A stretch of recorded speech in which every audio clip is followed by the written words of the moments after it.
Boa tarde, são 13 horas e 45 minutos. Eu sou a Renata Cordeiro e este é o Câmara Rio Notícias, primeira edição. A gente começa falando do debate público realizado hoje pela manhã no plenário do Palácio Pedro Ernesto, por iniciativa do vereador Raimon. O tema foi educação e fraternidade. A Mariana Rosadas acompanhou. Esta é a terceira vez que a Igreja Católica no Brasil aprofunda o tema da educação em uma campanha da fraternidade. Em 2022, a reflexão foi impulsionada pelo Pacto Educativo Global, convocado pelo Papa Francisco. A campanha da fraternidade propõe um diálogo com a sociedade e, para isso, o vereador Raimon promoveu um debate público que foi realizado na manhã desta sexta-feira no plenário do Palácio Pedro Ernesto. A educação tem de ser dialógica. Nós estamos lutando esse grupo enorme e o mundo fazendo guerra. Nós estamos educando para a paz, a educação para a paz e o mundo fazendo guerra.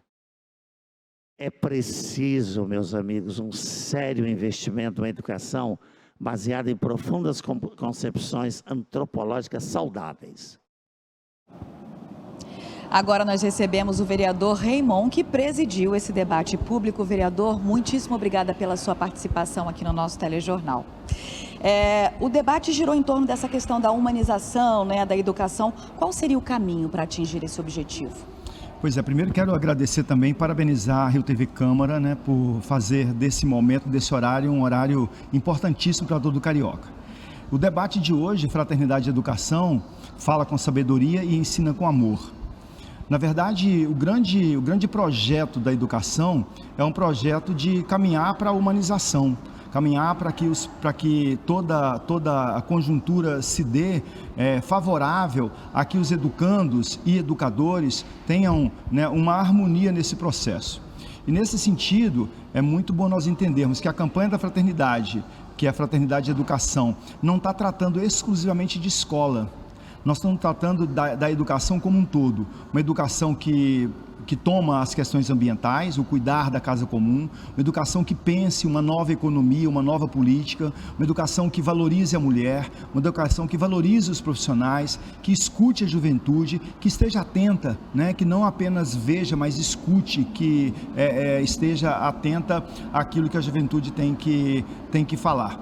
E um pouco nesta lógica do nosso grande educador Paulo Freire, que diz que a educação sozinha não transforma o mundo, mas ela transforma as pessoas para que as pessoas mudem o mundo. Então a educação tem que ser para isso.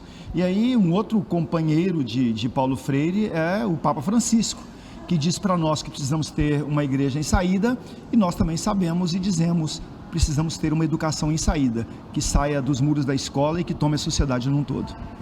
E o senhor acredita que essa ligação da educação com a família, ela tem que ser mais forte? A família pode e a escola juntas, trabalharem juntas em prol da educação? Sempre devem, sempre devem. É preciso nós compreendermos que a gente usa essa expressão, os nossos filhos não são nossos filhos. São pessoas que têm suas identidades, que têm a sua peculiaridade. Então, nossos filhos e nós, os nossos estudantes, eles se educam na escola, se educam na família, se educam no mundo do trabalho, se educam na relação social. Então, a família tem, claro, um papel preponderante e fundamental. E precisa entender isso. Responsabilidade das famílias na educação de seus filhos. Mas nós não podemos agregar todo esse peso nas costas das famílias. É preciso que o Estado brasileiro dê condições adequadas e trabalhe as diversas variáveis para que a educação seja de qualidade e se complemente na escola. A escola é um dos espaços de educação, como a família e a sociedade num todo. Muitíssimo obrigada pela sua participação aqui, vereador.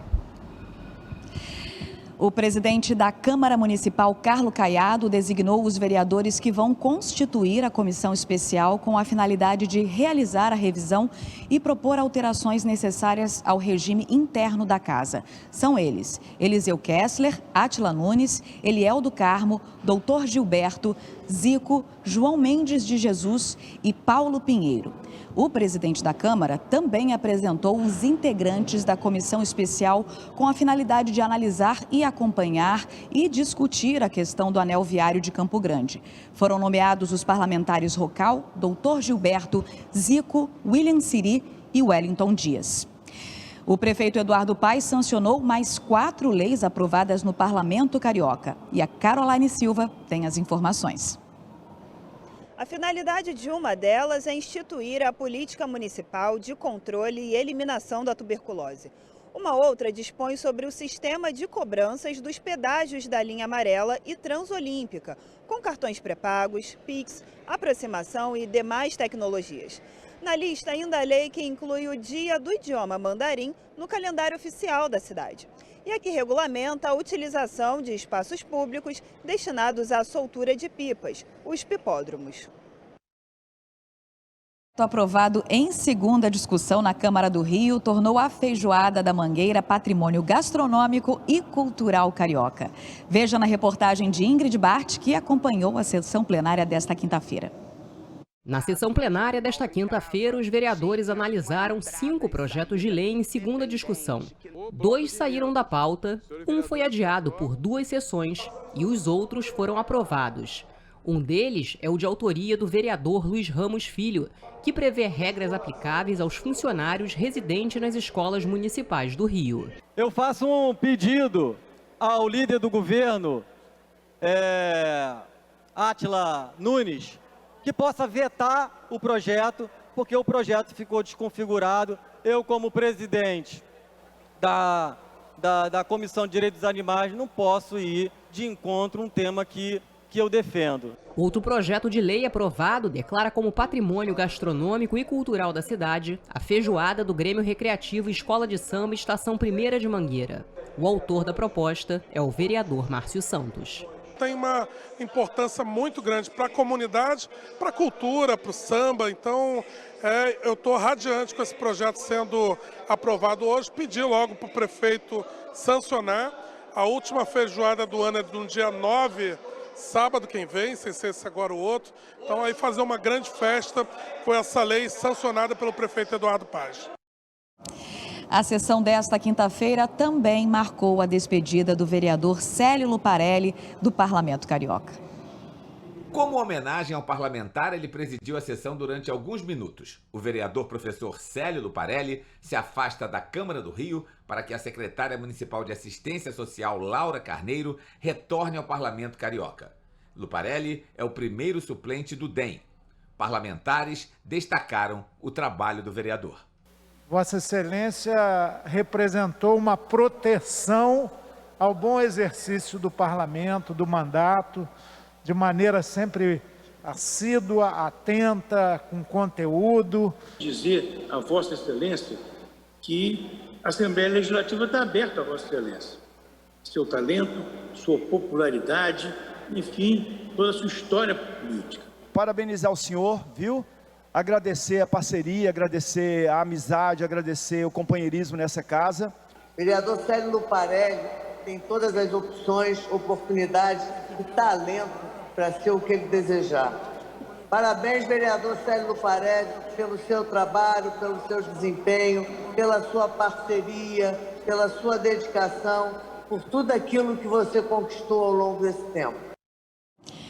O jornalista, escritor, tradutor e dramaturgo Arthur Chechel, que morreu em junho de 2021, vai dar nome a uma estrada na zona oeste da capital. A homenagem é da Prefeitura do Rio. A partir desta sexta-feira, Arthur Chechel passa a identificar a variante da Serra Grota Funda. A estrada tem 5 quilômetros e liga o Recreio dos Bandeirantes a Guaratiba. Os garis suspenderam a greve que começou na segunda-feira por causa da chuva que atinge a cidade do Rio.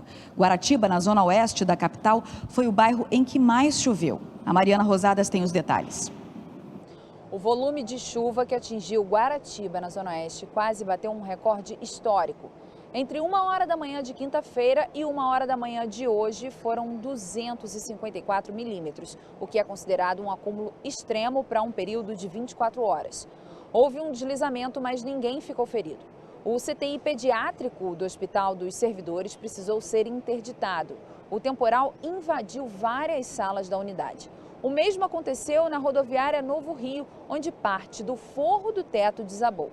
Além da região central, bairros da Zona Sul, como Jardim Botânico, Copacabana e Botafogo, além da Tijuca, ficaram alagados.